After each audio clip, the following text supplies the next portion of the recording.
পিতা স্বর্গ পিতা ধর্ম পিতা হি পরমং তপ পিতুরি পিতুমা বন্যেন্দ্রিয়ন্তে সর্বদেবতা পিতন্নমসে দিব্যে চ মূর্তা সধভুজা কাম ফলাভি সিন্ধু প্রদান সত্তা সকলে সিতান বিমুক্তিদা পিতৃচরণেভ্যো নমঃ।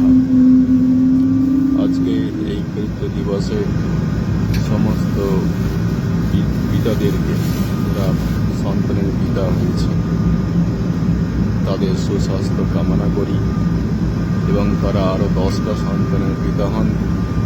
একটা সন্তান আপনার দেশ এবং সমাজের জন্য উৎসর্গ করুন, এই দৃঢ় সংকল্প আপনাদের মনে জাগ্রত হোক। এই প্রার্থনা নিয়ে আপনারা আজকে এই পিতৃ দিবস অত্যন্ত উৎসাহ আনন্দের সাথে মহা সমারোহে পালন করুন।